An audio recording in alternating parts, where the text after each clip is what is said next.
out with 2 slides, and this is the one slide I regret doing that. I have a question. Okay. But in 2018, your actual was 381,000. But you were I printed mine out that way. 75. Shouldn't we be adjusting that or? So the amount it's in your email. is going up. Something. We also, last year, added $110,000 for reimbursable. So we're finding ways to increase the budgeted amount. And we realized that 439,000, the amount that we're holding it flat isn't necessarily representing what overtime is actually coming to, but another part of it also is trying to find ways that we can reduce the number of firefighters who are on light duty, who are on long-term sick. So things like that are going to help us. Long-term what? Long-term sick. So if a firefighter misses a lot of days for being sick, or if they have a bad disease, that be too morbid about it, but something that keeps them on for a long time. One thing I'm saying is, if in 2018 you guys told us you needed almost double what you budgeted, and this year it looks like you're going to need more than double what you were budgeted, but you've only put in an additional 40,000. 40,000. We have the 110.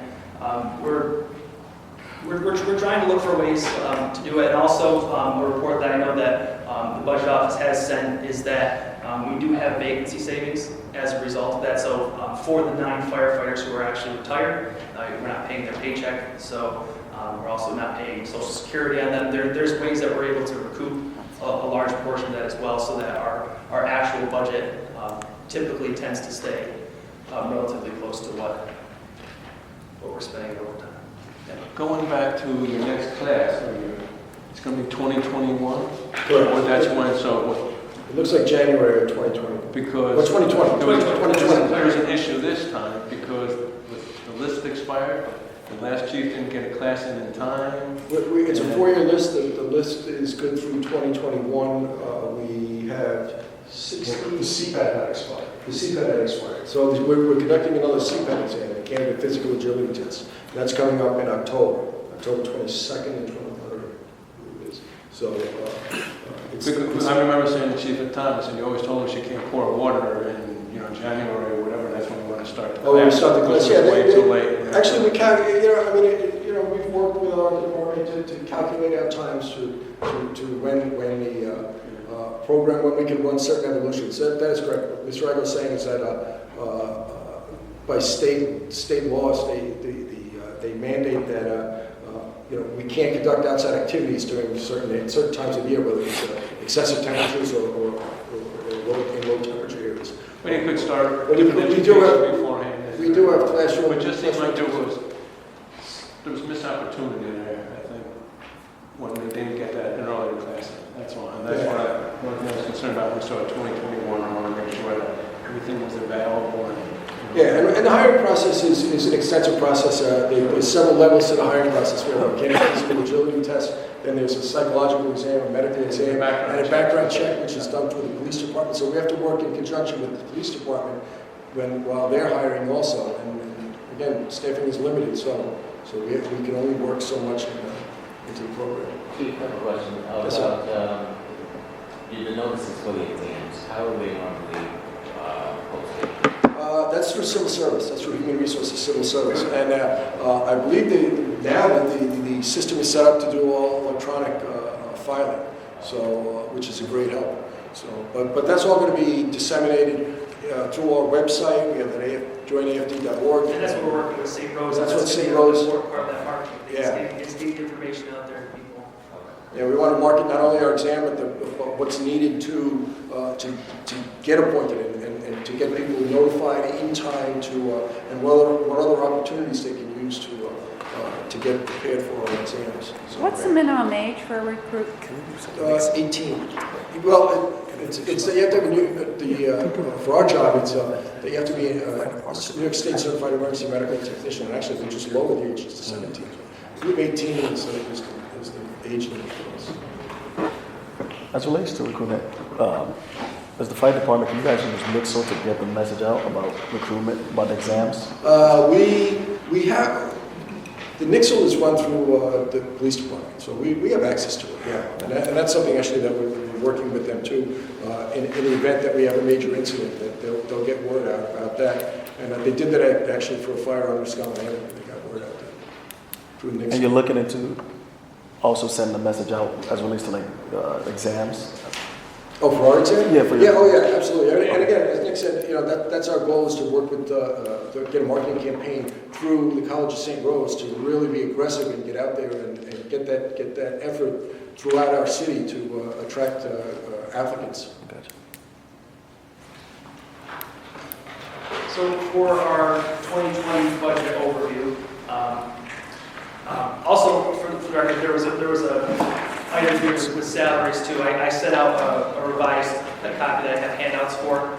I edited this to include the entire personal services line, so it kind of, in my opinion, answered some potential discrepancies that were in the totals. So the reason for this increase, there was a 2% negotiated raise. That's part of our union contract. The chiefs also received a raise this year. We had an overtime increase. We also had increases to additional salary and benefit lines that firefighters are entitled to that's not directly included in their salary, such as buyout pay for when they retire, they receive a buyout check, for holiday pay, and for certain stipends as well. Again, that's in addition of why we increased the benefits line too. We also increased the benefits line to account for Social Security for if overtime does exceed our budgeted amount, so that we're not increasing that line as well. Partially because of the vacancy reports that we sent to the council, we lowered our challenge line from $500,000 to $250,000. We feel that that's going to allow us to be able to better balance our budget while still accounting for firefighters who might go to training at flip school and be gone for a month, and we have to fill their shifts for firefighters at paramedic school. Pretty much for any reason a firefighter would miss their shift, that's not a vacancy where we're actually receiving vacancy savings, is why we're lowering that. We are increasing our contractual expenses by $62,000, largely in part to increase our recruitment efforts and to improve training within the department. As the chief said, that's very important for having a disciplined department and improving workplace safety. Our disability retirement, as I said before, is going down. We had 5 people coming off the plan. We also have 1 person who's projected to come off the plan in 2020 due to reaching the maximum age. So we're reducing that line by $162,000. All in all, in total, the department's budget is going up by a little over $1 million. Again, a large part of that is due to the contract. And you can't predict, we don't know what 2020 is going to bring, but this year, were the number of fires that you responded to, did increase, stay the same, or decrease? Do you know? Our numbers are always going on. Our numbers are always going on. And again, there's many factors to it. It's, you know, we do have an aggressive fire prevention plan. It's Lieutenant Willie can attest to because he's doing a lot of work on it. But it's just the nature of our business. And you look at the products, and you just look around our homes. And everything that's in our home, think of when we were younger versus what we see now. I mean, every room has a flat screen TV in it. Every room has a computer in it. They're all combustibles. Things go, fire doubles in size every 30 seconds now, as opposed to every 2 minutes from years ago. So, you know, as best as we can, we try and stay prepared. And then you look at building construction. We're in an older city, and we're making attempts to keep people aware of what's going on. But you know, we have to go along with it. Chief, based on everything that's in the house these days and the toxic fumes that come off, and I know there's the issue of state line trying to get another set of turnout gear and getting this place which it should. But I see here you're investing in gear, cleaning, extractors, and dryers. Well, we have to wash our gear, and we do an aggressive. We try and do that after any major incident. Our members are trained to take apart the gear, send it down for cleaning. There is a plan that we're projecting to look into the future, to look into a second set of gear. Actually, and I just talked about that in the hallway, so that we can not wait until the gear Our gear is, right now, that we follow NFPA recommendations, and one of the recommendation is every 10 years we need to change all the sets. So what we're doing is we're trying to work into the budget out of our operating budget. Well, to answer that, last year, we moved turnout gear from the capital budget to the operating budget, and the amount that we moved over, theoretically, if we replaced a given department, which we could probably afford with this every single year, we could, the cycle essentially will allow firefighters to have 2 sets of gear. Yeah, I thought I saw something in the newspaper. That was Troy. It was Troy. Yeah. Troy was doing all the machines, not another turnout. Right? We have, I don't know. Troy's aggressively looking at gear. Gear's expensive, and we'd love to get a second set of gear. But, we're trying to build it into the budget so that we can do it, so that it just won't overlap. We can, I just want to work. Yeah, so right now, since we did move turnout gear over, the way that we're replacing gear would give, when the plan's in full motion, it would give every firefighter 2 sets of gear within the NFPA requirements for the lifetime of. I think a couple times this year, they had 2 fires in a row. Yeah. One had to put the wet stuff back Yeah. down. We're working on a decontamination program too for our firefighters. They do it at the scene too. They're able to wash down the gear, and we're trying to provide additional equipment. I mean, cancer's no joke, and we want to make sure that everybody's. Tell the union guys they got to work that out there, and I forget who the one senator was. Yeah. It's huge. It just has to happen. It's happening It's in every huge. state. And as far as the washers and extractors and dryers, we did apply for an AHG grant for 2 additional washers and dryers. We have not heard yet. So. And they all done in headquarters? Well, they're not anywhere yet because we don't have them. We didn't get the grant No, yet. that's where you're all. That's where the one current place, one, right? it's just at one place, correct. I just have a quick question. Yeah, sure. I know typically some of the universities, they usually get calls to, in case of an emergency. Can we bill them for like false alarms at some of these institutions? That's up to legal. Yeah, that's not a question we can answer. That's an issue that we've been discussing for. We've been quite a while. discussing as a council Yeah, for that's 15 years. Yeah. And Well, we had- false there was- alarms all over. Let's get something done, no? The Tito. It's actually. Well, we did have a Okay, false it's too many people alarms. talking, I can't hear. We It had was, a- it was yeah. part of our budget. It was part of the budget Couple at one years ago. point. What year, but what year was that? Like, It was a few years back, but it was never enacted. The separate ordinance was never enacted because we couldn't, seemed to be a disagreement between police and fire, I think, as to who was supposed to be tracking things. all right. But anyway, it never got- That was I'd part of like our to look at discussion that. for, Yeah, like- that's part of our discussion with the revenue recovery folks. We've been talking with some outside contract folks to see what is available in New York State, and we still don't have all the answers. So I have to talk to Corporation Council about trying to get something in place? All right, That'd be great. all right, sounds good. Don't let it go. Say that again? Don't let it go. Of course not, come on, The man. police side was concerned about, Because it goes to Huh? Corporation Council. police side was concerned about reporting and not going in or going to. I carried the old ordinance. You carried it? Yeah. All right, well, give it this way. Co-sponsor. Give it this way. No, but it's, I know you're laughing, but it's serious. It's putting a strain on our finances, money that can be dedicated to maybe our parks and sidewalks. And I think this is, We've been more than happy to It's share really the serious. information from the revenue recovery research, so I'd be more than happy to get together with you. yeah, thank you. I was under the impression that it was the decision it came down to was whether or not to bill the alarm agency for it or the site that it happened at. There was a I whole believe that was bunch where of, the- yeah. But talk to people, Let's they had a figure something.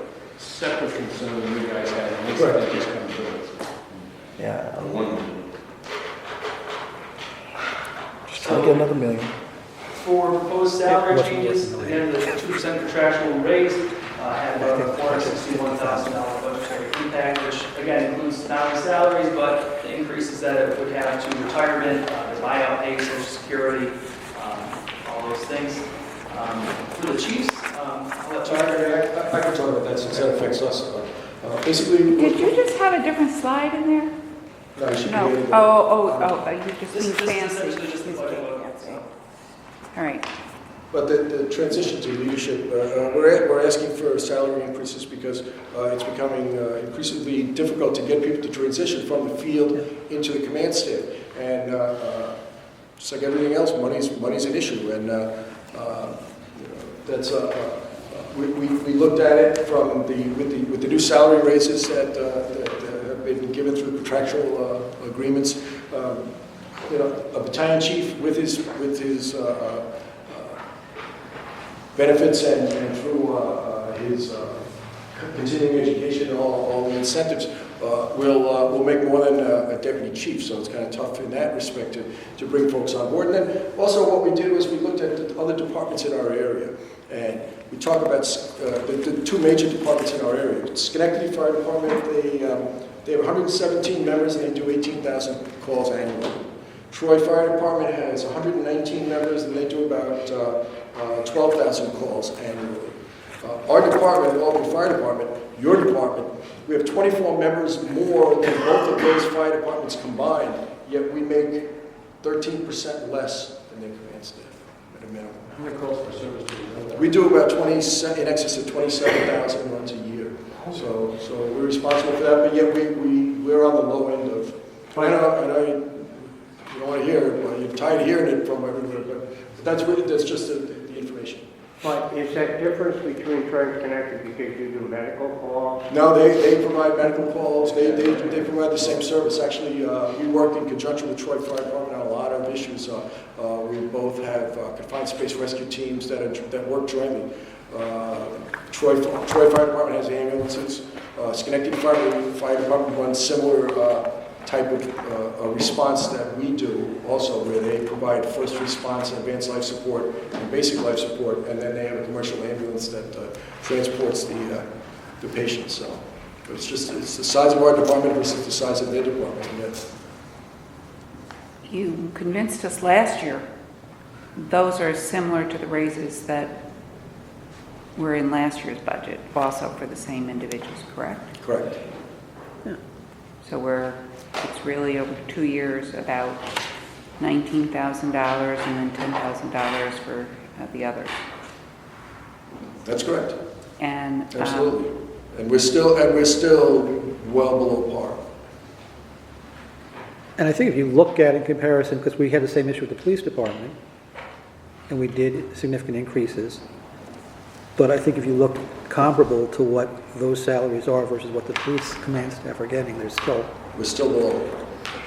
How do the Discrepancy. firefighters? we don't have any say over this anyway, right? Yeah, well, How do the firefighter salaries compare to Connecticut, Troy, where Our firefighters. I'd have to defer to our guys. Yeah. I don't know.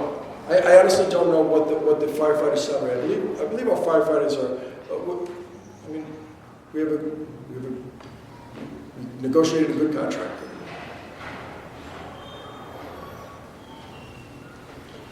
Any other questions? Okay, moving into the capital plan. So last year, we had a lot of meetings. We came up with a revised capital plan last year, which by implementing it, which the core component of the change was switching from purchasing tiller ladders to purchasing rear mount ladders, allowed us the ability to reduce the department's debt service impact by $70,000 a year plus interest, and we can also transition frontline apparatus into reserve roles approximately 3 years sooner. The way that this kind of rolled into a 15-year replacement plan, which is the NFPA recommendation for the lifespan of an apparatus, was to have essentially 5 3-year plans that continuously recycle. I moved this to year 1 because that's the current year. So year 1 is purchasing a pumper apparatus, which is your engine apparatus. We're going to get 2 of those. Year 2 is aerial ladder. And then year 3 varies based on commander support vehicles, which we're trying to look on ways that we can find savings within our operating budget to be able to start moving those and the purchase of those into our operating budget, potentially with rescue EMS vehicles, but that's probably further down the road, or a rescue squad, which we just got last year. After 2 years, there will be no tillage left. Well, it depends on the needs. It depends on the needs. Well, it depends on the needs and the size of our firehouses. Is that, and it's been a debate too, right? It has been, and I mean, the new design for the rear mount ladder trucks, we found that they do work in our city. They work in cities with smaller streets, and as does our tower ladder. It's just, we have to change the culture and change the mindset, and with the new design and the new capabilities of the newer apparatus out, they're coming out with new stuff, new innovations every year, and it's, they're able to adapt to urban environments much better. So for our 2020 projects, we're looking at replacing engines 9 and 7. They're both reaching the end of their 15-year useful life. And remember that that 15 years is just a standard NFPA recommendation for volunteer companies, companies regardless of where they are in the United States. So they might not be getting used as heavily as the ones in Albany are, or the weather conditions that we have. And these two vehicles are getting beat pretty high. Do you guys want to pitch in about the engine hours or mileage? The engine hours on these cars? Sure. Yeah. My name is Craig Wicker, I'm Deputy Chief of the Albany Fire Department. And to answer the question regarding mileage and engine hours on a vehicle, it's generally regarded in the heavy truck industry that the heavy diesel engine that exceeds 15,000 hours has been excessively used and should be taken out of service. That 15,000 hours, if it were an over-the-road truck, would have the equivalent of over 1 million miles on it. So we have some stuff on the road right now that has had a lot of attention. Should they replace it, we had to put money in it to make repairs. Part of the reason that we're switching to that 3-year cycle and having a more rigid framework to our replacement plan is because a lot of the current apparatus that we had, we talked about this last year, was purchased between 2004 and 2010. Because everything within that time frame, they're all starting to kick the bucket at the same time frame because it was putting a lot of additional work on our mechanics. We only have 3 of them that we're staffed with. We're actually going with 2 for a while. So it's been all hands on deck in terms of. Now, since we've got away with the code enforcement, we used to run with the trucks all the while. How are we passing that along? We get more years out of that? Not really, not really. From the recent fire survey, I think last year, the fire survey, we're a busy urban fire department. And I believe we were ranked 19th in the country in the fire survey. So it's the busiest fire department. So, the fire department also we're partnering with the City Hall initiative. They're putting the Verizon fleet trackers into our engines so that we can take a look at their response patterns. We can see, we can see idle times. We can see how they're responding to calls. Maybe one engine's going. Everybody always brought up how come when we run around, we're doing code enforcement sitting there. And right. We know that when they need to be there. That aspect has cut down on the idle time, yes, but I mean, as that number went down, our call volume went up. So, and it's just growing and growing.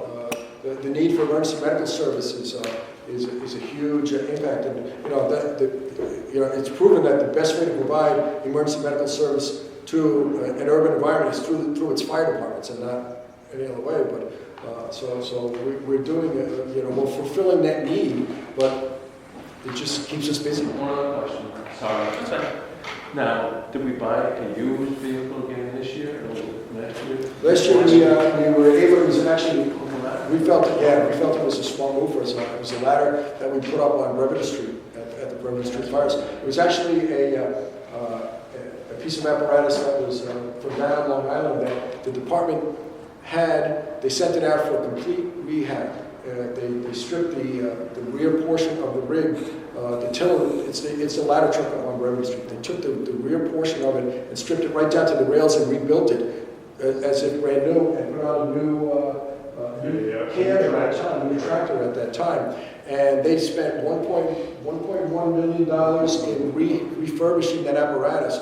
And it was a volunteer fire department. They got a new chief in there that was elected, and he decided, I don't like that type of truck, so we want to sell it. And it was from a very affluent community, so they offloaded it, and we were able to reap the benefits and got it at less than half the cost. The other benefits then that Other trucks. trucks that they want to sell. He has a number. We don't want to make a practice of buying used apparatus because it really Oh, doesn't no, work no. well for us. But it this seems was like just that's a something good that- spot to buy it from. Yeah, this was just something that was an anomaly. And we just happened to come across it in a passing comment. We all jumped on it. Yeah, you won't find that very often. Yeah, it's not a good practice to do that because the situation was good. Another thing that was good about it is if you're gonna spec out your own apparatus and then have it be built, it's gonna take between 13 to 16 months for that entire process. All in the same truck, right? That's a plus. What's that? I'm sorry? If you buy all the same trucks, they're already trained in it, not different trucks. For the most part, yes. So Nick, Yeah. you have in the multi-year capital plan an aerial ladder truck, and it says RFB submitted. So this is The for, 647 for the, right, yep, so that's not the truck you're talking about. that's not the truck we were talking about. This is the one that we basically said, yes, you can keep the money and go and purchase something else. Mhm. So we won't know how much money is left over from that. I believe the amount that, It's out to bid right now. And, Yeah. we're waiting. for bids. the opening is, I believe, on October 22nd. That is the contract and supply, we're getting all the bids back. Because we're using not as much money as we would if we had to go out to bond for a completely new spec vehicle to all their specifications, we're expected to be very, very close to that number. And again, having worked with every department's capital projects, fire is down to the bone in terms of all projects, in terms of getting them completed. So as soon I as am that's- pleased with that, yes. Can we just go out? I have this recorded. I want to see you guys do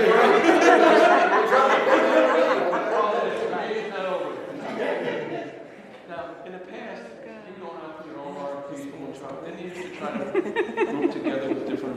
We did it. It's not working. The other departments just are not going that way. Yeah. We can't even agree on gloves. So, Okay, so for our 5-year capital plan, this was something that Judy had brought up to us that I wanted to wait until today to have Deputy Chief Wickham explain to you. We had put in $1.2 million for the 2 engines this year.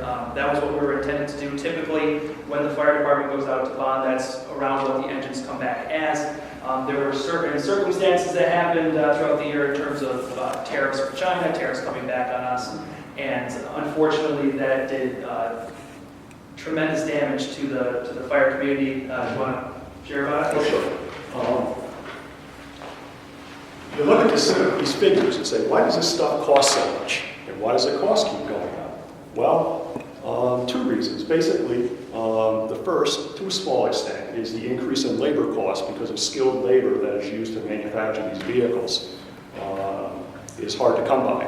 So it's driving the cost of labor up. It's great for the workers, but tough on the pocketbook.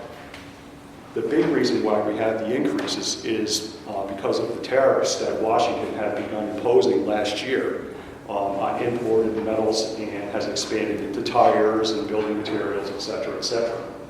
After being instituted in March of last year, after the first round of tariffs, the average cost of a fire apparatus pumper over a range of designs of pumpers increased in one shot $35,000 to $65,000.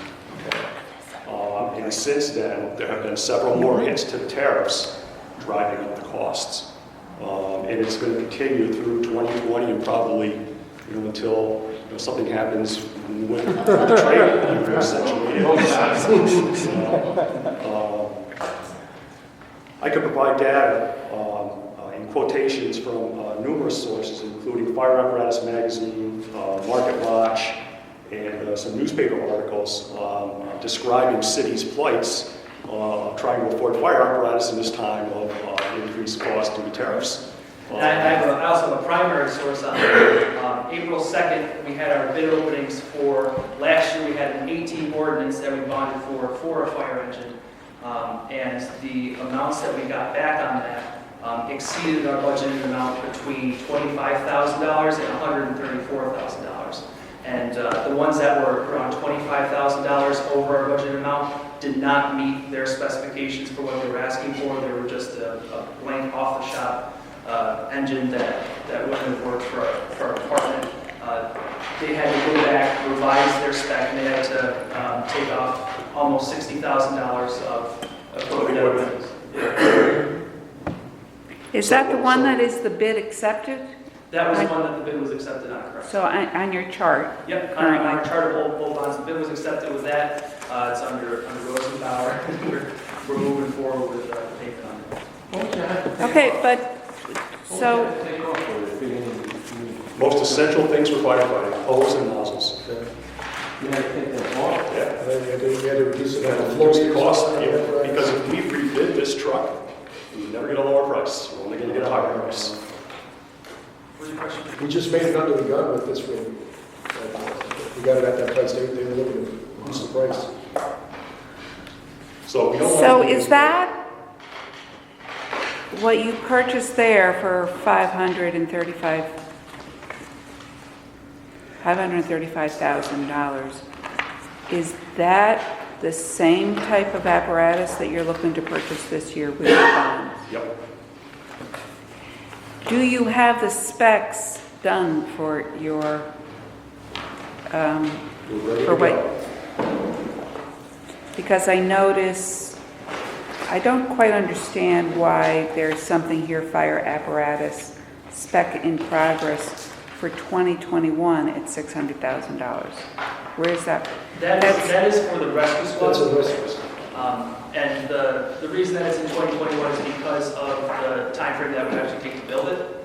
And typically how payment structures work is there's typically a down payment that you make, and the remainder is paid upon delivery. So that's why I would be making that payment. You would expect to take delivery of these trucks when? The ones that, This one, I would assume. It's 13 months from when we signed the contract. From when the bids received, we accepted bid and then signed. Well, and what's why the did you contract? just point to one as opposed to both of them being done at the same time? We would do both of them at the same time. Oh, I was pointing to this one versus these guys. Oh, okay. Sorry. Now, the rescue squad, you run one truck and the other one, how do you use the old one as a backup to a newer one that, right, that had problems? So you usually just run one or do you use both? Well, we have Unless a, there's certain situations where we need additional equipment, we have other vehicles available to call.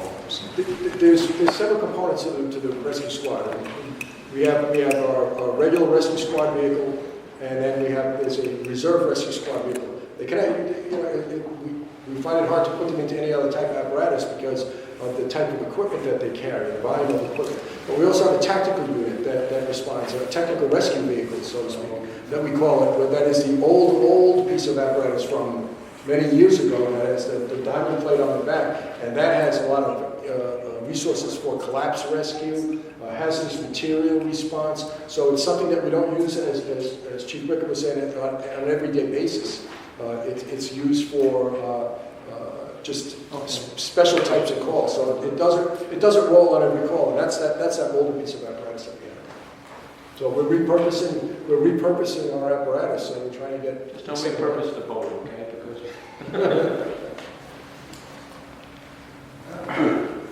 So after that, So I mean, basically, so we are trying to be fiscally responsible and make fiscally responsible decisions in our department. We appreciate all the work that budget people are working with us.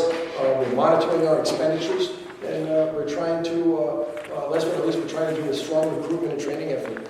That's one of our major goals, to go out there and it's something that we've been working on for the last 4 years or so, trying to enhance our job and be more representative of the community that we serve, bringing people from our city to our job, and also to just to be out there and be a face in the public again. So again, that's our big emphasis now, working with partnering with a college in our town, in our city, and we feel that it would be a great effort for the students there, because as we spoke about when we met with some of the vice presidents up there, it's not a project where they can come in. Like when we were all in college and worked on a research project and did it, you didn't see results until years on down the line. these students will see the results in the next year when we have our exams. So they're going to see the results. I think that's going to be a great boost to them, and hopefully, get the school involved with our department and our city. So that's it. Thank you. Yes. Other questions from committee members? Mr. Robinson? Thank you so much, Chief, for the presentation, and I also want to thank you and commend you. After we had that last storm, Yes, sir. and that tree went down in my district and Yes. Smashed somebody's car and was hanging on power lines, you were a very common presence in the community that day. And, Appreciate it. we really appreciate that, and that's what we need more of from our Well, thanks. Appreciate that. different departments. That's our job. We all I can't take all the credit. We have 260 members that are out there doing that every day. Thank you. One of the questions I have, one of the issues that we've been experiencing is vacant buildings and vacant buildings catching on fire. So do you have, or is it on your radar to offer maybe outreach to community members on what things they should be looking for when they have vacant buildings in their neighborhood, such as people who may be around the building, shouldn't be around the building, gas cans, but things like that they can cues they can pay attention to, and if there's something wrong, they can. That's a great point. Actually, we work in conjunction with our Buildings and Codes Department. And our fire investigation unit is also doubles as a fire prevention unit. And we have our members out there every day. We did an extensive, we just completed actually, the town building was part of the task force that we did an extensive revamp and looked at all of the buildings that are placarded to get a better handle on it and to move in. And now we're looking into different ways to, we know that vacant structures are a problem and blight, not only in our city, but all over the country. And we follow the International Fire Code, so when placarding the buildings. So we're just looking at different ways to make them safer for the community and for the public from our end. If community members, we'd be more than happy to go out and do presentations for community groups or folks when they call. Anytime somebody calls the fire department and requests information, our unit is out there all the time making visits, even if it's just to follow up on I don't want to say complaint, but on an inquiry. So our unit goes out and we'll send somebody out, and many times our fire prevention unit, our fire investigation unit goes out in conjunction with the codes department to investigate, so they get the best vantage point, the best view, and putting two heads together to take a look at the project from both angles. So. Okay, thank you. Other questions from committee members? Other questions from council members? Actually, I wanted to find out, one of my concerns, and maybe it should be a concern, that's why I'm talking to you, is we are seeing a great bit of development in the city. And these aren't just like one-story buildings. We're talking about 5- to 6-story buildings going up. Correct. And we just got word up in my neighborhood, there's might be 5 shooting up. Do you take that into account, like you get like a rough idea, or do you look into how many units are going to be going online like next year, the year after, and then plan your budget and what you're going to need, what type of equipment to be able to deal with? My big concern is how many ladder trucks do we have right now? Right, 4. So we have 4. Okay. So, but you look into, do you keep track of population going on? It's something that has actually been ongoing, and we've been looking into to see about looking at different ways to redeploy our apparatus and on what types of calls and how to best utilize our resources. I'd love to be able to stand up here and say, we need another $2 or $3 million to open up a new ladder company, and put something out in the pine bush, or to get some extra help and get some extra manpower for our firefighters. Everybody watches the news. We can't do it. I'm a street guy. I'm not a show guy. But you watch the news. You see, they take a beat. We take a beat at these fires. It would be great to have extra manpower. I know what budget constraints we have to deal with on this end of it, on this end of the spectrum. But, so to answer your question, probably not as good as we should. So. Sure, and I got just a follow-up question too. There's a shortage of dispatchers, and we know, I think it's around 9 or 10 right now. Is that, I know, they go under the police, but they also answer fire call.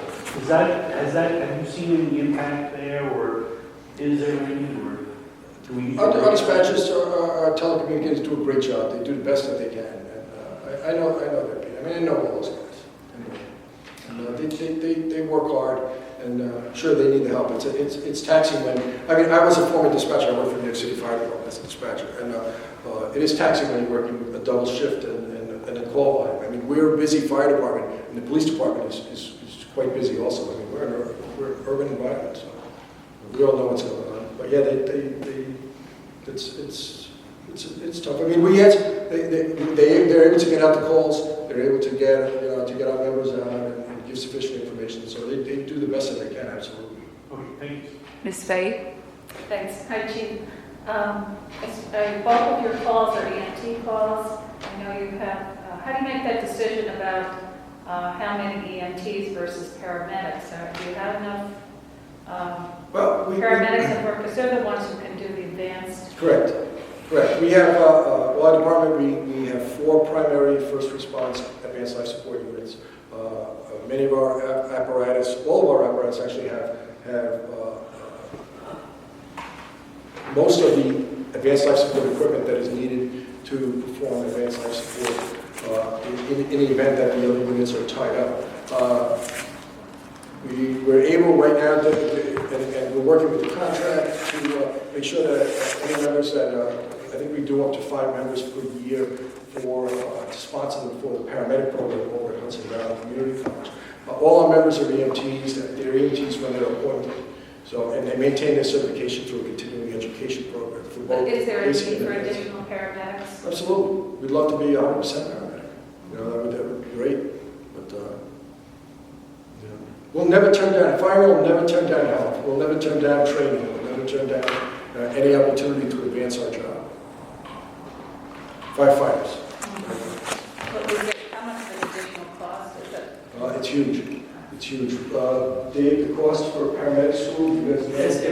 We pay $15,000 approximately a year, but we also pay their salaries while they're there. We cover their overtime. Yeah. So there's a heavy lift to it. But again, as he says, they have 100.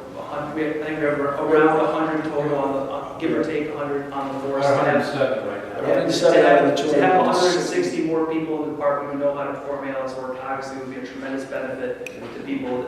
But they're paid more, they get stipends. It's a balancing act. But again, the more you have, the better service you have. Is there a stipend on top of the difference in the salary? Correct. So there's a difference in the salary, and The difference in the salary is there's an EMT $2,200. salary that's paid out in January. It's $1,100 if you're an EMT. It's $2,200 if you're a paramedic. So is that included in this? Yes. Okay. Yep. Yeah. So are people aware of the program? Firefighters, yes. Firefighters. Yeah. There's, I don't know. They are very. Yes, Councilman. I would hope so. Mr. Igo. Just a question. How's the condition of most of the firehouses? I know they've been doing a lot of repairs over many years, and I know if they're going to do something up front about the pumps, do we ever get to that? They're pulling it back. The apron was redone. The apron was redone at Brother Street. The new roof was put on over at Delaware Avenue. We're working in conjunction, and I think Nick can speak more to it from it's more over in planning now, that engineering that oversees the repair work in the firehouses. But they are responsible. We have aged buildings. We have turn of the last century firehouses.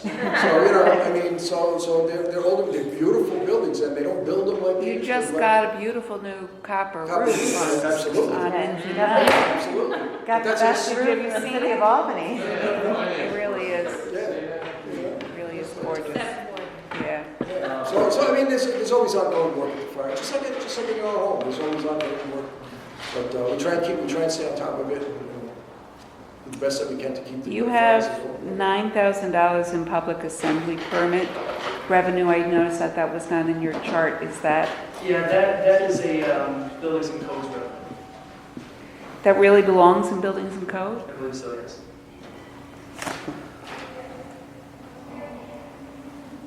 Usually a public assembly, there is a requirement for there to be some EMTs added, depending, what? Fire marshal, fire prevention person. But you're saying that you guys don't charge for that, it's buildings and code? Yeah, buildings and codes charge, we provide service, but it's, bills charged to buildings and codes.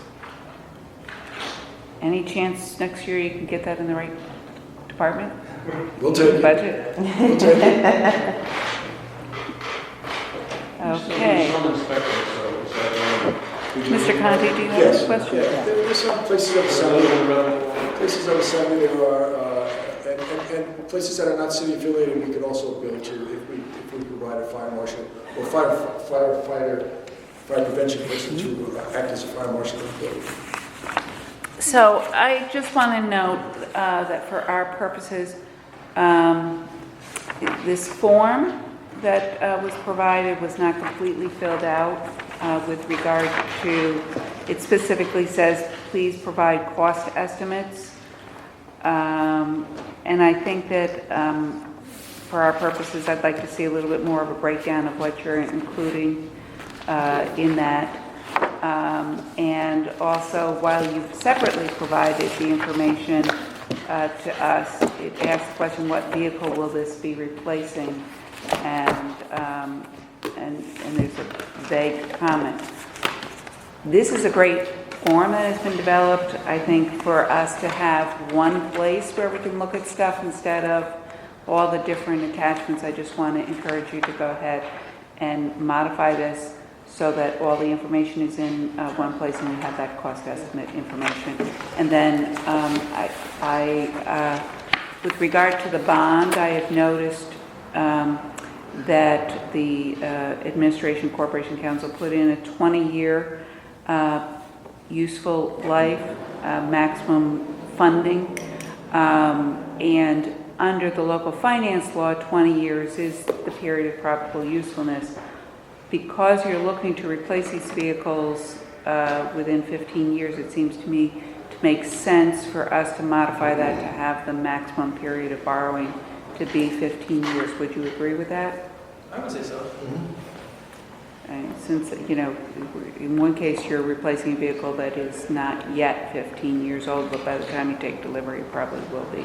But when we do, if I may, when we do replace a frontline vehicle, that vehicle either will be sold to or traded in, or most likely the best part of it is that we'll keep it as a reserve vehicle for us. So our repair shop, our mechanics will go in, we'll give it a, we'll get that rig ready, because anytime a reserve piece of apparatus replaces one of our frontline apparatus, it becomes a frontline piece of apparatus.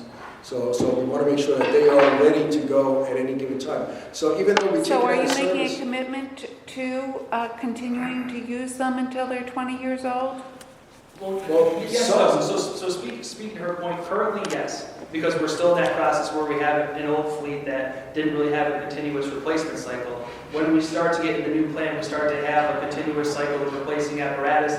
The intention is to take them out of frontline service at 12 years and then move them into a reserve role for the final 3. So I don't have a problem with the 15 years, but currently we want to squeeze every ounce of life out. looks like you're doing So it. this is like nobody really wants to continue to pay your car loan after your car loan is in the, your car is in the junk heap, or you've sold it for, a modest amount of funds. And so that's sort of the principle behind that. I'd like to bring it down to personal finances to make it a little bit more maybe understandable. I thought you were going to pick it up personal finance.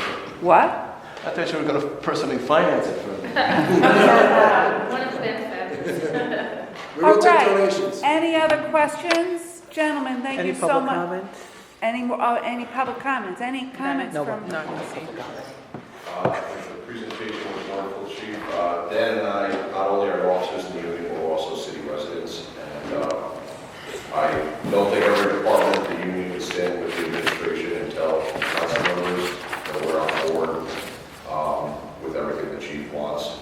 including the raises for himself and his command staff, which should be commensurate with the other chiefs in the area, the other departments. And to answer your question, the city of Saratoga has an aggressive fee schedule for alarms, false alarm fee schedule, and we've had for years. And it goes up with each alarm. More calls. Who do they charge? I don't know the answer to that, but someone's paying it. The one we looked at had that, the legacy escalation, whatever. It but died, and you're right, it died before we I got don't know if we had to separate the two. But right, that would be potential revenue to the city.